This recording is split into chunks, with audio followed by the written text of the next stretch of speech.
నమస్కారం ఐటీవీ వార్తలకు స్వాగతం. ముందుగా వార్తల్లోని ముఖ్యాంశాలు. సభకు రాని కేసీఆర్ పై చర్యలు తీసుకోవాలన్న సీఎం రేవంత్. అసెంబ్లీకి రాకుండా జీతం తీసుకుంటున్నారన్న విమర్శ. ప్రతిపక్ష బాధ్యతలు నిర్వర్తించలేదన్న వ్యాఖ్య.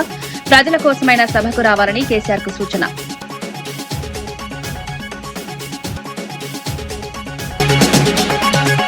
లోక్సభలో రైతుల సమస్యలపై కేంద్రాన్ని నిలదీసిన అవినాష్. పీఎం కిసాన్ సాయం పెంచాలని డిమాండ్. పంట బీమా సమస్యలపై కేంద్రాన్ని ప్రశ్నించిన అవినాష్. రైతులకు గోదాములు, కోల్డ్ స్టోరేజ్ అవసరమన్న ఎంపీ.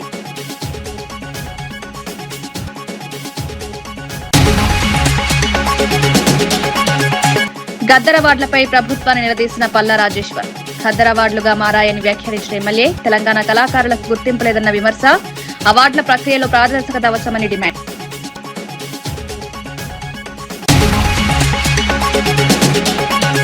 ముస్లింలకు చేసిన మేలు చెప్పలేక అసత్యాలు మాట్లాడుతున్నారన్న విమర్శ. ఇఫ్తార్ సభలో సీఎం వ్యాఖ్యలను ఖండించిన అంసద్ బాషా. మైనారిటీల సంక్షేమంపై ప్రభుత్వం విఫలమైందని ఆరోపణ. ముస్లింల అభివృద్ధికి చర్యలు తీసుకోవాలని డిమాండ్.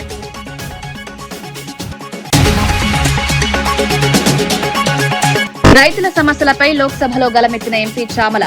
జీడీపీలో వ్యవసాయం వాటా తక్కువన్న వ్యాఖ్య. కార్పొరేటర్లకు రుణమాఫీలు, రైతులకు న్యాయం లేదన్న విమర్శ. కనీస మద్దతు ధర అమలు చేయాలని డిమాండ్. కేసీఆర్ సభకు హాజరు కాకుండా జీతభత్యాలు తీసుకుంటున్నారని సీఎం రేవంత్ రెడ్డి విమర్శించారు. ప్రతిపక్ష నేతగా బాధ్యత నిర్వర్తించకుండా ఉండడం సరైంది కాదన్నారు. సభకు రాకుండా జీతం తీసుకునే వారిపై చర్యలు తీసుకోవాలని సూచించారు. ప్రజాస్వామ్యంలో ప్రతిపక్షం కీలక పాత్ర పోషించాల్సిన అవసరం ఉందన్నారు. తెలంగాణ ప్రజల కోసమైన చర్చల్లో పాల్గొనాలని విజ్ఞప్తి చేశారు. బాధ్యతాయుత రాజకీయాలకు ఇది అవసరమని పేర్కొన్నారు. మరి ఈరోజు ఈ సభలో మనందరం చర్చించి విధులకు హాజరు కాని వాళ్ళ నుంచి ప్రభుత్వ ఉద్యోగులు, ఎందుకంటే పబ్లిక్ సర్వెంట్ అని చెప్పి డెఫినేషన్ సుప్రీంకోర్టే ఇచ్చింది ఈ ప్రజాప్రతినిధులకు కూడా.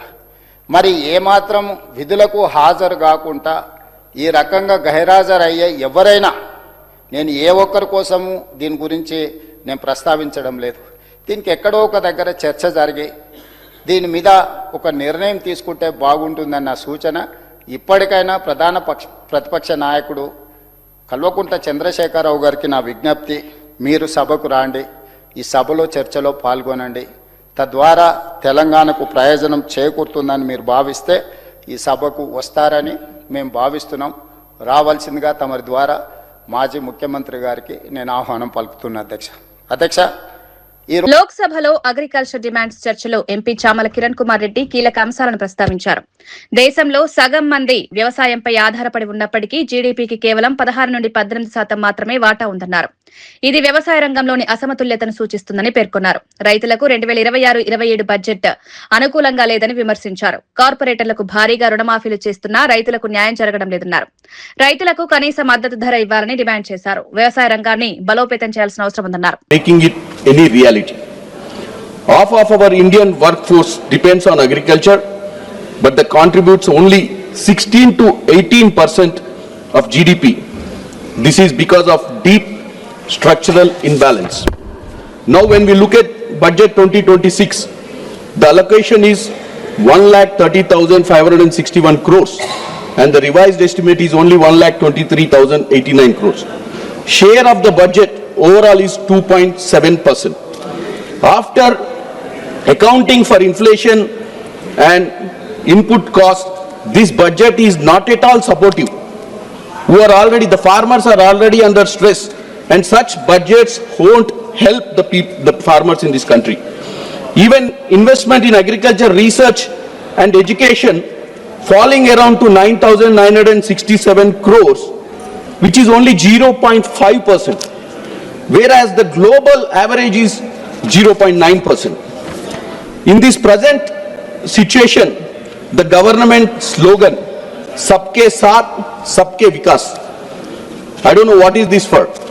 Do the farmer doesn't deserve that? And the government is helping corporate friends, their own corporate friends, to multiply their networks and enjoying profits. Nearly 16 lakh crore loans have been waived for the friendly corporates, but not for the farmers. What was the farmers' fault? Do they not have reach or do they not have voice? Why government failed in implementing Swaminathan committee recommendations? Why they are not able to address the minimum supporting price or legal guarantee for agriculture products? On the top, now farmers concerned with a new trade deal with US. Why this government have to make such a deal when farmers are already in the stress? They are not able to sell their own products right now. When the American can dump their products, farm products in India, this will make more stress to the farmers. I am once again proud to say it was the UPA government in 2008 which was always worked for the farmers. Post-independence, Congress government was working and helping farmers to empower them. 60,000 crores of loans have been waived during the Sri Manmohan Singh ji's government. Not only that, in my state, Telangana, our Chief Minister Sri Revanth Reddy ji, because our state was formed in 2014. After 2014 to 23, there was BRS government. BRS government has promised 2 lakh loan waiver to the farmers, but didn't do for 10 years. Whereas Chief Minister Revanth Reddy ji, after his electing, because it was been promised and guarantees given by Srimati. Check డ్యాంల నిర్మాణంపై Peddapalli MLA విజయ రమణారావు తీవ్ర విమర్శలు చేశారు. BRS ప్రభుత్వం కాంట్రాక్టర్లకు లాభాలు చేకూర్చేలా నాసిరకం నిర్మాణాలు చేపట్టిందని ఆరోపించారు. రాష్ట్ర వ్యాప్తంగా చెక్ డ్యాంల పరిస్థితి దారుణంగా ఉందని పేర్కొన్నారు. ఎండాకాలంలో నిర్మించిన డ్యాంలు వర్షాకాలంలో కూలిపోవడం ప్రభుత్వ వైఫల్యాన్ని చూపిస్తోందన్నారు. ప్రజల డబ్బును వృధా చేసిన ఈ నిర్మాణాలపై సమగ్ర విచారణ జరపాలని డిమాండ్ చేశారు. నాణ్యతా ప్రమాణాలు పాటించకపోవడం వల్లే ఈ పరిస్థితి వచ్చిందన్నారు. భవిష్యత్తులో ఇలాంటి ఘటనలు జరగకుండా చర్యలు తీసుకోవాలని కోరారు. చిన్న చిన్న వాగుల మీద కానీ ఎక్కడ కట్టినటువంటి చెక్ డ్యాములు ఏ నియోజకవర్గంలో కూడా ఎక్కడ కూడా లేవు. దానికి కారణం ఏంటంటే డిజైన్ లోపం, సరి అయినటువంటి డిజైన్ చేయకపోవడం. 100 కోట్ల రూపాయలు ఆనాటి ప్రభుత్వం కాంట్రాక్టులకు కకృతి పడి ఇంజనీర్లతో డిజైన్ లోపం చేశాడు. మరి అవన్నీ కూడా 100 కోట్ల రూపాయలు ఆనాటి ప్రభుత్వం నీళ్ల పాలు చేసి ఇవాళ మళ్ళీ వాళ్ళే మాట్లాడుతూ ఉన్నారు. వాళ్ళే ఇంకా దానికి వచ్చి ఫోటోలు దిగి దీన్ని అటు బాంబులతో వేల్చిందట. అంత కర్మ ఎవరికి పట్టింది? బాంబులతో వేల్చడానికి ఎవరికి పట్టలే. హైడ్రా కార్యక్రమంలో ప్రోటోకాల్ పాటించకపోవడంతో శాసనమండలి సభ్యులకు అవమానం జరిగిందని ఎమ్మెల్సీ సంభీపూర్ రాజు విమర్శించారు. అధికారుల వైఖరిపై అసంతృప్తి వ్యక్తం చేశారు. గాంధీ భవన్ నుండి హైడ్రా కమిషనర్ కు జీతం వస్తుందా అంటూ ప్రశ్నించారు. 6 గ్యారంటీలకు చట్టబద్దత కల్పించిన గవర్నర్ ప్రసంగాన్ని ఎలా సమర్థించాలన్నారు. ఇందిరమ్మ ఇల్లు ఇవ్వకుండా ఇళ్లను కూల్చడం ద్వారా ప్రజలను ఇబ్బందులకు గురిచేస్తున్నారని ఆరోపించారు. ప్రభుత్వం పేదలను లక్ష్యంగా చేసుకుంటోందని విమర్శించారు.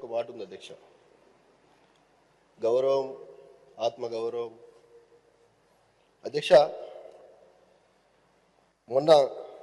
ముందు నేను ఆ సబ్జెక్ట్కి వెళ్ళే ముందు నాకు కలిగిన ఇబ్బంది మీ దృష్టి కూడా ఫోన్లో తీసుకొచ్చాను అధ్యక్ష. దాని గురించి ఒక నిమిషం మాట్లాడి మీతో విషయాలు మాట్లాడతాను. కుకట్పల్లి నియోజకవర్గంలో అధ్యక్ష హైడ్రా ఒక ప్రోగ్రాం చేసింది అధ్యక్ష. అక్కడికి గౌరవ ముఖ్యమంత్రి వర్యులు, రాష్ట్ర మంత్రి వర్యులు వచ్చారు అధ్యక్ష. నేను ఉమ్మడి రంగారెడ్డి జిల్లా లోకల్ బాడీస్ నుంచి గెలిచినటువంటి ఎమ్మెల్సీని అధ్యక్ష. నాకు ఇక్కడ మేడ్చల్ నుంచి అటు తాండూరు దాకా ప్రోటోకాల్ ఉంటుంది అధ్యక్ష. కొంతమంది అధికారులు పాటిస్తూ ఉన్నారు. ఉదాహరణకు మొన్న వికారాబాద్ కలెక్టర్ గారు కొత్తగా గెలిచిన కౌన్సిలర్లకు ఒక మీటింగ్ పెడితే నన్ను ఆహ్వానించారు అధ్యక్ష. ఆ ఏవి రెడ్డి గారికి కూడా ఇన్విటేషన్ వచ్చింది అధ్యక్ష. ఏవి రెడ్డి గారికి 3 జిల్లాలు ఉంటుంది అధ్యక్ష. కుకట్పల్లిలో జరిగినటువంటి హైడ్రా కార్యక్రమంలో నా పేరులో శిలాఫలకం మీద కానీ ఇన్విటేషన్ కార్డు మీద కానీ లేదు అధ్యక్ష. అదే రకంగా ఇక్కడ ఏవి రెడ్డి గారికి ఉండాలి, వాణిదేవి గారికి ఉండాలి, ఇంకా అక్కడ ఉన్న ఎమ్మెల్సీలకు ఉండాలి అధ్యక్ష. అక్కడ లేదు అధ్యక్ష. నేను సంబంధిత అధికారులకు ఫోన్ చేసిన అధ్యక్ష, కలెక్టర్ గారికి చేసిన. ఇక హైడ్రా కమిషనర్ గారు వారు ఫోన్ ఎత్తారు అధ్యక్ష. వాళ్ళు ఓన్లీ బిల్డర్ల ఫోన్లు, అధికార పార్టీ వాళ్ళ ఫోన్లు ఎత్తాడు అధ్యక్ష. నా దగ్గర ఎవిడెన్స్ కూడా అధ్యక్ష. నేను ఫోన్ చేస్తే వారు ఎత్తలే. వారికి గాంధీ భవన్ నుంచి శాలరీ ఇస్తున్నారా, ప్రభుత్వ ఖజానా నుంచి శాలరీ ఇస్తున్నారా, నాకు ఒకసారి స్పష్టం చేయాలి ప్రభుత్వం అధ్యక్ష. ఇక్కడ మా అధ్యక్షుల వారు పిసిసి అధ్యక్షులు కూడా ఉన్నారు. గాంధీ భవన్ నుంచి హైడ్రా కమిషనర్కు శాలరీ ఇస్తా ఉన్నారా, ప్రభుత్వ ఖజానా నుంచి ఇస్తా ఉన్నారా? ఒక ప్రజాప్రతినిధిగా నేను ఫోన్ చేస్తే ఎందుకు అటెండ్ చేయరు వారు? దీనికి దయచేసి సమాధానం కావాలి అధ్యక్ష. నా పేరు పెట్టలేదు సరే, అక్కడ బండి రమేష్ మరి 40 సంవత్సరాలుగా పనిచేస్తున్న తుమ్మల నాగేశ్వరరావు సార్ ఉన్నారు, ఇక్కడ వివేకానంద ఉన్నారు, చాలామంది మంత్రులు ఉన్నారు. వారి అనుభవంలో ఇట్లాంటిది ఎప్పుడన్నా ఎదురైందా దయచేసి చెప్పాలి. పిసిసి అధ్యక్షుల వారి కమిటీలో పనిచేస్తున్నటువంటి TPCC vice president Bandi Ramesh Congress party B form మీద కుక్కట్పల్లి కాన్స్టిట్యున్సీలో ఓడిపోయినటువంటి వ్యక్తి. అధ్యక్ష ఎవిడెన్స్ ఉంది అధ్యక్ష. వారి పేరు శిలాఫలకం మీద పెట్టారు, ఇన్విటేషన్ కార్డులో పెట్టారు అధ్యక్ష. నేను 2 సార్లు ఎమ్మెల్సీగా ప్రభుత్వంలో క్యాబినెట్ ర్యాంకులో గత ప్రభుత్వంలో విప్పుగా పనిచేసిన, తెలంగాణ ఉద్యమంలో 14 సంవత్సరాలు కేసీఆర్ గారి నాయకత్వంలో 2001 నుంచి పనిచేసిన ఒక బీసీ బిడ్డను. నా పేరు ఎందుకు ఉండదు అని చెప్పేసి అడుగుతా ఉన్నా అధ్యక్ష. దీనికి సమాధానం కావాలి అధ్యక్ష. దీన్ని ఇక నేను ప్రభుత్వం నుంచి ఆశించేదానికంటే అధ్యక్ష, ఇది దేవాలయం అయితే దేవుడు మీరు, ఇది ఇల్లు అయితే ఇంటి పెద్ద మీరు ఆ అధికారులపైన తక్షణ చర్యలు తీసుకోవాలి. ఈ సభకు ఇక్కడికి పిలిపించి వారితో క్షమాపణ చెప్పారని చెప్పేసి నేను మిమ్మల్ని వేడుకుంటా ఉన్నాను అధ్యక్ష. దయచేసి మీరు ఎల్లుండి జరిగే సమావేశంలో ఈ యొక్క కార్యక్రమం చేస్తారని చెప్పేసి నేను ఆశిస్తా ఉన్నా అధ్యక్ష. ఇది నా ఒక్కరికి సంబంధించిన అంశం కాదే అధ్యక్ష. షంబీపూర్ రాజు గారు 6 సంవత్సరాలు ఎమ్మెల్సీగా ఉంటారు, పోతారు, రేపు ఇంకోరు రావచ్చు కాక. ఈ సభకు సంబంధించిన విషయం అధ్యక్ష, మన గౌరవానికి సంబంధించిన విషయం అధ్యక్ష. ఒక మెంబర్గా నాకు సంబంధించిన అంశం కాదు అధ్యక్ష. ఇది అందరి సభ్యులకు సంబంధించిన అందరికి సంబంధించిన విషయం అధ్యక్ష. ఇది అందరి గౌరవం అధ్యక్ష. నా గౌరవం పోతే సభా గౌరవం పోయినట్టే కదా అధ్యక్ష. ఒక అధికారి అధ్యక్ష, నేను మొన్ననే ట్రైనింగ్కి వెళ్ళాను అధ్యక్ష. చట్టసభల్లో రూల్స్ ఎట్లా వ్యవహరించాలి అని మా పార్టీ యొక్క ట్రైనింగ్ ఇస్తే అక్కడికి చాలా పెద్దవాళ్ళు వచ్చారు, ట్రైనింగ్ ఇచ్చారు అధ్యక్ష. ఒక శాసనమండలి సభ్యునిగా నా ప్రోటోకాల్ అధ్యక్ష చీఫ్ సెక్రటరీ ప్రోటోకాల్ సేమ్ అధ్యక్ష. మరి ఒక ఐపీఎస్ ఆఫీసర్ తీసుకొచ్చి బంగ్లాలు కూలగొట్టాడు, నా పేరు పెట్టకుండా నన్ను అవమానిస్తే, పొద్దున్న లేస్తే పేదల ప్రజలు ఉసురు తీసుకునేటోడు నన్ను అవమానిస్తే మరి సభ ఆమోదిస్తుందా అని చెప్పేసి అడుగుతా ఉన్నా అధ్యక్ష. తక్షణమే అధ్యక్ష, మీకు అన్ని అధికారాలు ఉన్నాయి. దయచేసి మీరు వారి పైన చట్టపరమైన చర్యలు తీసుకోండి.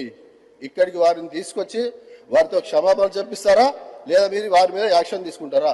చీఫ్ సెక్రటరీ గారిని కానీ, జిఐడి గారిని కానీ, కలెక్టర్ గారిని కానీ, హైడ్రా కమిషనర్ రంగనాథ్ అహంకారంగా ఇక ఆయన పేరు ఉంటుంది అధ్యక్ష కింద ఈ కార్యక్రమం అమలు చేశారంటే హైడ్రా కమిషనర్ ఎక్కడ ఉంటుంది అధ్యక్ష? ఆయన పేరు బండి రమేష్ పేరు కింద Congress party TPCC vice president Bandi Ramesh పేరు కింద హైడ్రా కమిషనర్ రంగనాథ్ పేరు ఉంటుంది. మరి దీంట్లో ఈ ప్రభుత్వ పాత్ర ఉందా? దయచేసి నాకు సమాధానం కావాలి అధ్యక్ష. అది ఈ సెషన్లోనే తమరు ఆ విధంగా ఆలోచిస్తారని చెప్పేసి కూడా తీసుకుంటారని చెప్పేసి నేను అనుకుంటున్నాను అధ్యక్ష. గద్దరవాడ్ల పేరుతో ప్రభుత్వం అన్యాయం చేస్తోందని బీఆర్ఎస్ ఎమ్మెల్యే పల్లా రాజేశ్వర్ రెడ్డి విమర్శించారు. అవి గద్దరవాడ్లు కాక ఖద్దరవాడ్లుగా మారాయని వ్యాఖ్యానించారు. రాజు వెడ్స్ రాంబాయి సినిమాకు అవార్డు వచ్చినా ఆ సినిమాలో పాట రాసిన తెలంగాణ ఉద్యమకారుడు మిట్టపల్లి సురేందర్ కు గుర్తింపు ఇవ్వలేదన్నారు. ఆ పాటే సినిమాను విజయవంతం చేసిందని గుర్తు చేశారు. తెలంగాణ కళాకారులకు గౌరవం ఇవ్వాల్సిన బాధ్యత ప్రభుత్వంపై ఉందన్నారు. అవార్డుల ప్రక్రియలో పారదర్శకత అవసరమని డిమాండ్ చేశారు. రాస్తే ఇదే 4 లైన్లతో నా సినిమా హిట్ అయింది అధ్యక్ష. సినిమా హిట్ అయితే సినిమాలో ఉండే 5గురికి ఇస్తారు, ఆంధ్ర వాళ్ళకి ఇస్తారు. తెలంగాణ బిడ్డలైన హీరో గాని ఆ మిట్టపల్లి సురేందర్ అని చెప్పేసి వారికి కూడా తెలుసు, ముఖ్యమంత్రి గారికి కూడా తెలుసు. ఏం జరిగిందంటే అధ్యక్ష, ఆయనే జనగామ వచ్చేటప్పుడు మా వరంగల్ బిడ్డ, వెలిశాల బిడ్డ, ఆయనకు వస్తున్నప్పుడు జనగామ ఏమైనా ఎలక్షన్ టైం వస్తే రారా అంటే రా అన్నా అని చెప్పేసి అంటే వచ్చిండు. ఆడ మాట్లాడిపోయినందుకు గద్దరు ఏదైతే కమిటీ ఉందో ఆ కమిటీలో జరిగిన నిర్ణయాలు వెనక్కి తీసుకుని ఆయనకు ఈయన మొత్తం మీద పలరాశ్వడితో ఉంటాడని చెప్పేసి ఆయనకు ఇవ్వలేదు అధ్యక్ష. ఎంత అంటే ఏంటంటే ఆ గద్దరు యొక్క అవార్డ్స్ అనేది ఖద్దర్ అవార్డ్స్ లాగా మారిపోయినాయి. అది గద్దర్ అవార్డ్స్ కాదు, ఖద్దర్ అవార్డ్స్ లాగా మారిపోయినాయి. రాష్ట్రంలో భారీ వర్షాల కారణంగా దెబ్బతిన్న రోడ్లు, వంతెనలను ప్రభుత్వం వేగంగా పునరుద్దరించిందని మంత్రి కోమటిరెడ్డి వెంకటరెడ్డి తెలిపారు. జనగామ సహా పలు ప్రాంతాల్లో పనులు పూర్తి చేసిన రవాణాను తిరిగి ప్రారంభించామన్నారు. రాష్ట్ర వ్యాప్తంగా సుమారు 30,000 కోట్లతో రోడ్ల అభివృద్ది పనులు చేపట్టాలని లక్ష్యంగా పెట్టుకున్నామన్నారు. హ్యామ్ ప్రాజెక్టు ద్వారా రహదారుల నాణ్యతను మెరుగుపరుస్తామన్నారు. ప్రజలకు మెరుగైన రవాణా సదుపాయాలు కల్పించడమే లక్ష్యమని స్పష్టం చేశారు. కాబట్టి ప్రతి గ్రామం గురించి తెలుసు. అంతకుముందు 10 సంవత్సరాలు టీఆర్ఎస్ శాసనసభ్యుడు ఉన్నా కానీ చాలా గ్రామాలలో ఇక్కడ బీటీ రోడ్లు నాకు కనిపించలే. 5 ఏళ్ళు నేను క్రిటిసైజ్ చేస్తలేను. దాని పక్కకే ఆనుకోనున్న సిద్దిపేట పోతే మాత్రం అన్ని గ్రామాలలో డబుల్ రోడ్డు కనబడేది. ఇదేం బాబు జనగామ మోగనే మా హరీశన వేరే మాట్లాడుతున్నావు. అందుకే నేను చెప్తుండే, అరే నీ జనగామ పోతే మట్టి రోడ్లు, పక్కకు పోతే సిద్దిపేట పోతేనేమో డబల్ రోడ్లు, ఇదేదో నాకు అర్థం కాలే. అప్పుడు కూడా నేను చాలాసార్లు లేఖలు రాసిన. సరే ఇక అయిపోయిన దాని గురించి అవసరం లేదు కానీ అప్పుడు సీనియర్ మినిస్టర్ కాబట్టి సిద్దిపేటలో బాగా రోడ్లు వేసుకుని, జనగామలో మాత్రం చాలా రోడ్లు మట్టి రోడ్లుగా ఉన్నాయి. మేము ఉన్నప్పుడు పిఎంజిఎస్ఏ వర్క్లా నేనున్నప్పుడు దాదాపు 120 కోట్లు పిఎంజిఎస్ఏ కింద ఫౌండేషన్తో వేసి ఆ పనులు కూడా నేను పూర్తి చేయించడం జరిగింది. ఈరోజు గౌరవ శాసనసభ్యులు చెప్పినట్టు మన వర్షాలకు బాగా డ్యామేజ్ అయినాయి. అందులో గానుగపాడు చౌడవరం బ్రిడ్జిలు మొత్తం పోయినప్పుడు అది పంచాయతీరాజ్ డిపార్ట్మెంట్ అయినా ఆర్ఎండ్బికి వెళ్ళి టేక్ ఓవర్ చేసి ఇమీడియట్గా రిపేర్ చేసి 4 రోజులనే మళ్ళీ బస్సెస్ నడిపేటట్టు చేయడం జరిగింది. మెయిన్ ఏంటంటే వర్షాలు మహబూబాబాద్, జనగాం, పక్కకే ఉన్న డోర్నకల్, ఈ 3-4 ప్రాంతాల్లో బాగా డ్యామేజ్ అయినాయి రోడ్స్. దానికి సంబంధించి దీన్ని శాశ్వతంగా చేయాలని చెప్పే బీసీల గురించి మాట్లాడే నైతిక హక్కు బీజేపీ నాయకులకు లేదని విప్ బీర్లా ఐలయ్య విమర్శించారు. గతంలో బీసీ నాయకత్వాన్ని పక్కన పెట్టి ఉన్నత వర్గాలకు ప్రాధాన్యమిచ్చారని ఆరోపించారు. బీసీ మంత్రిపై చేసిన వ్యాఖ్యలను వెంటనే వెనక్కి తీసుకోవాలని డిమాండ్ చేశారు. కాంగ్రెస్ ప్రభుత్వం బీసీలకు 42% అవకాశాలు కల్పిస్తూ ఉద్యోగాలు, రాజకీయాల్లో ప్రాధాన్యం పెంచిందన్నారు. స్థానిక సంస్థల ఎన్నికల్లో కూడా బీసీలకు పెద్దపీట వేసిందన్నారు. తెలంగాణ ప్రభుత్వం తీసుకుంటున్న నిర్ణయాలు దేశానికి ఆదర్శంగా నిలుస్తున్నాయని పేర్కొన్నారు.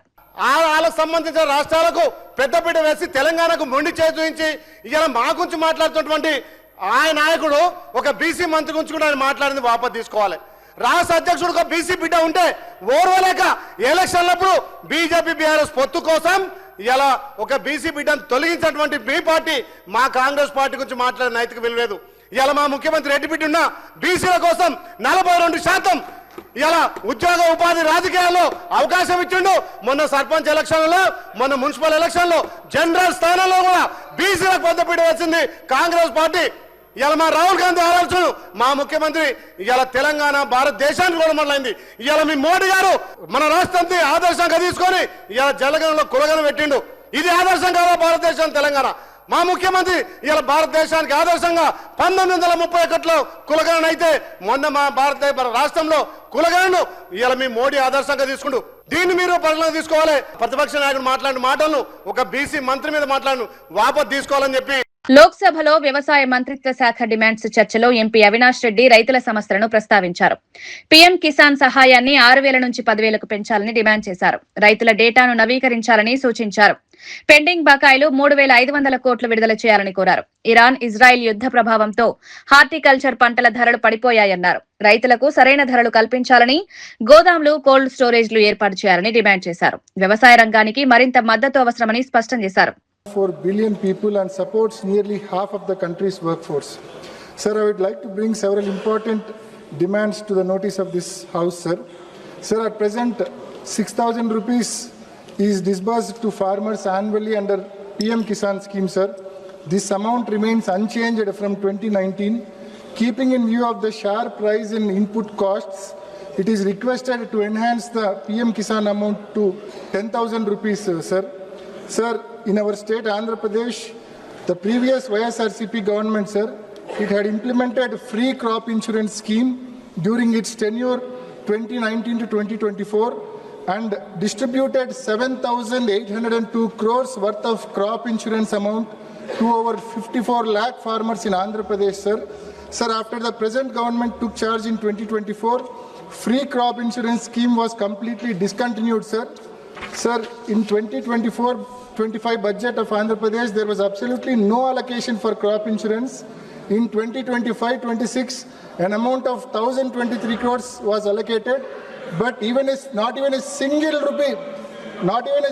rupee is paid to the insurance companies so far, sir. Since the state failed to pay its share of premium 2,419 crores from last 2 years, the insurance companies has blacklisted Andhra Pradesh for 2025 Rabi season, sir, and no company came forward to come to the in our state, sir, budget, because of agriculture which budget, please app through which union budget, please. Farmers, sir, me problem है यार, రైతులు आंध्र प्रदेश का विषय यहाँ मत उठाइए, अभी भारत सरकार का विषय उठाइए. This subject belongs to the central government only, sir. Yeah. Sir, because of which the app through which farmers pay their share of premium did not open at all, sir. Sir, hence farmers could not pay their premiums at all due to the gross negligence of state government. Sir, we request the government of India to intervene and see to it that ఇఫ్తార్ విందుల సమయంలో రాజకీయాలు మాట్లాడడం తగదని మాజీ deputy CM Amjad బాషా అన్నారు. జగన్ ఇఫ్తార్ కార్యక్రమాల్లో ఎప్పుడూ రాజకీయ ప్రసంగాలు చేయలేదన్నారు. ఉపవాసం చేసి ప్రార్థనల అనంతరం ప్రశాంతంగా కార్యక్రమంలో పాల్గొనేవారన్నారు. కానీ చంద్రబాబు మాత్రం పవిత్ర వేదికపైన రాజకీయ వ్యాఖ్యలు చేస్తారని విమర్శించారు. మతపరమైన కార్యక్రమాలను రాజకీయాలకు వేదికగా ఉపయోగించడం సరికాయింది కాదన్నారు. రాజకీయాలకు మతాన్ని కలపడం సమాజానికి హానికరమని అంజద్ బాషా స్పష్టం చేశారు. ఈ రాష్ట్ర ముఖ్యమంత్రికి తేడా ఒకసారి గమనించండి. ఈ రాష్ట్ర ముఖ్యమంత్రి మాత్రం చంద్రబాబు నాయుడు మాత్రం అది ఇఫ్తార్ విందు కాదు, అదేదో పబ్లిక్ మీటింగ్ అన్నట్టుగా రాజకీయ మీటింగ్ అన్నట్టుగా మైకు తీసుకొని అని రాజకీయాలు మాట్లాడతాడు. కానీ మా నాయకుడు జగన్మోహన్ రెడ్డి గారు మాత్రం మీరు అన్ని చూడండి, ఇన్ని ఏళ్లుగా చూడండి, ఎక్కడ కూడా ఆయన రాజకీయాలు మాట్లాడాడు. ఈ ఇఫ్తార్ కార్యక్రమంలో ఆయన వచ్చి కేవలం, ఎందుకంటే ఇది ఇఫ్తార్కు సంబంధించి ఇది ఎంతో భక్తి శ్రద్ధలతో ముస్లిం సోదరులు ఒక్కపొద్దులు ఉంటారు, ఉపవాసాలు ఉంటారు. ఆ ఉపవాసాలు తీసే సమయము, ఆ సమయంలో మనం రాజకీయాలు మాట్లాడకూడదని చెప్పి ఆయన కేవలం ముస్లిం సోదరులకు శుభాకాంక్షలు మాత్రమే చెప్తారు. కానీ ఏనాడు కూడా ఆ వేదికపై నుంచి రాజకీయాలు మాట్లాడిన దాఖలాలు లేవు. అది మా నాయకుడికి మరి ఈ రాష్ట్ర ముఖ్యమంత్రి చంద్రబాబు నాయుడు గారికి వ్యత్యాసము. ఇవన్నీ కూడా ముస్లిం మైనార్టీ సోదరులందరూ కూడా గమనించాలని చెప్పి కూడా ఈ సందర్భంగా తెలియజేసుకుంటూ సెలవు తీసుకుంటూ దేశ రవాణా రంగాన్ని మార్చే బుల్లెట్ రైల్ ప్రాజెక్టులపై కేంద్ర ప్రభుత్వం ముందుకు సాగుతోందని మంత్రి అశ్విని వైష్ణవ్ తెలిపారు. హైదరాబాద్ నుంచి పూణేకు కేవలం 2 గంటలు, బెంగళూరుకు 2.5 గంటలు, చెన్నైకు 3.5 గంటల్లో చేరుకునే అవకాశం ఉందని వివరించారు. గతంలో సాధ్యం కాని అభివృద్ధిని ఇప్పుడు కేంద్ర ప్రభుత్వం సాధ్యం చేస్తోందన్నారు. రవాణా రంగంలో వేగవంతమైన మార్పులు తీసుకురావడమే లక్ష్యమని పేర్కొన్నారు. ఈ ప్రాజెక్టులు దేశ ఆర్థిక అభివృద్ధికి దోహదం చేస్తాయన్నారు. ప్రజలకు వేగవంతమైన ప్రయాణ సౌకర్యాలు అందించడంలో ఇది కీలక ముందడుగు అని చెప్పారు. ग्लोबल बेंचमार्क को अचीव कर रहे हैं और जो नए प्रोजेक्ट होंगे उसमें दिल्ली से वाराणसी 3.5 घंटे में पहुंच जाएंगे, दिल्ली से लखनऊ 2 घंटे में पहुंच जाएंगे, दिल्ली से लखनऊ 2 घंटे में पहुंच जाएंगे, वाराणसी से, अरे भाई 2 मिनट सुन लो, मैं आपका भी बता रहा हूँ,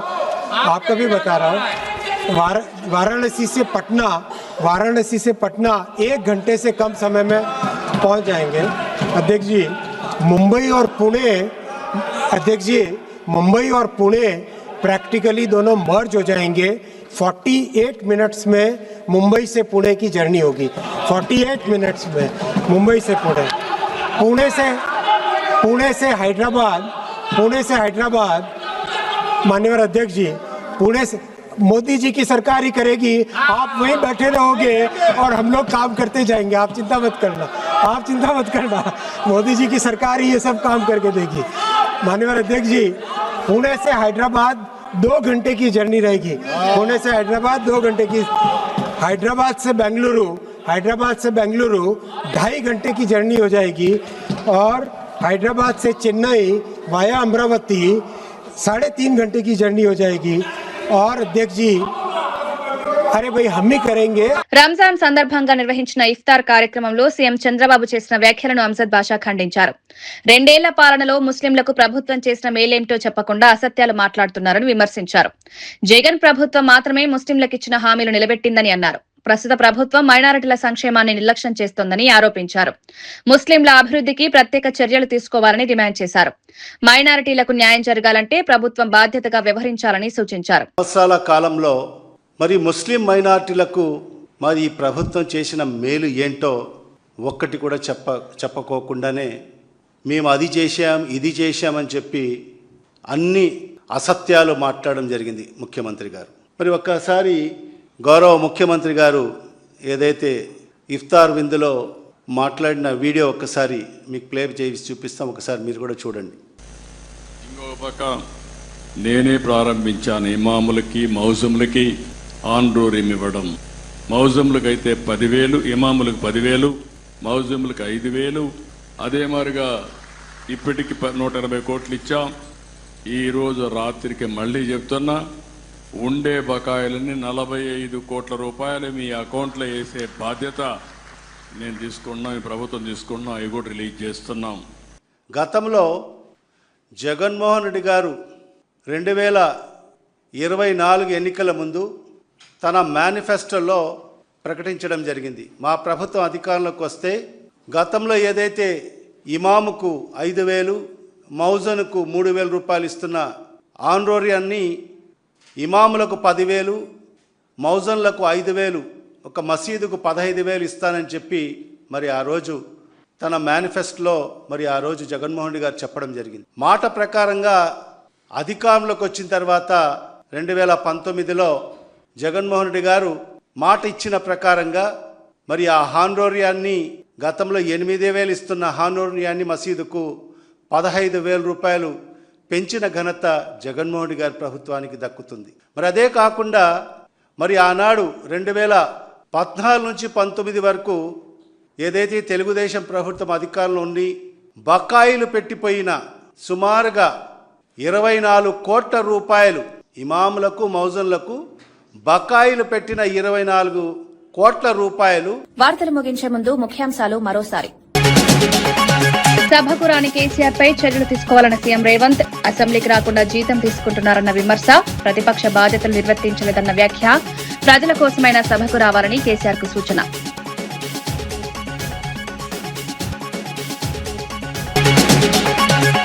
లోక్సభలో రైతుల సమస్యలపై కేంద్రాన్ని నిలదీసిన అవినాష్. పీఎం కిసాన్ సాయం పెంచాలని డిమాండ్. పంట బీమా సమస్యలపై కేంద్రాన్ని ప్రశ్నించిన అవినాష్. రైతులకు గోదాములు, కోల్డ్ స్టోరేజ్ అవసరమన్న ఎంపీ.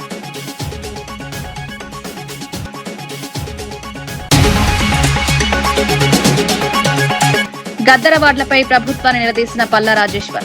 ఖద్దరవార్డులుగా మారాయని వ్యాఖ్యానించిన ఎమ్మెల్యే. తెలంగాణ కళాకారులకు గుర్తింపు లేదన్న విమర్శ. అవార్డుల ప్రక్రియలో పారదర్శకత అవసరమని డిమాండ్.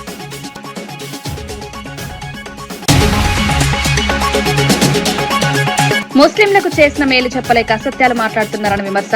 ఇఫ్తార్ సభలో సీఎం వ్యాఖ్యలను ఖండించిన అంసద్ బాషా. మైనారిటీల సంక్షేమంపై ప్రభుత్వం విఫలమైందని ఆరోపణ. ముస్లింల అభివృద్ధికి చర్యలు తీసుకోవాలని డిమాండ్.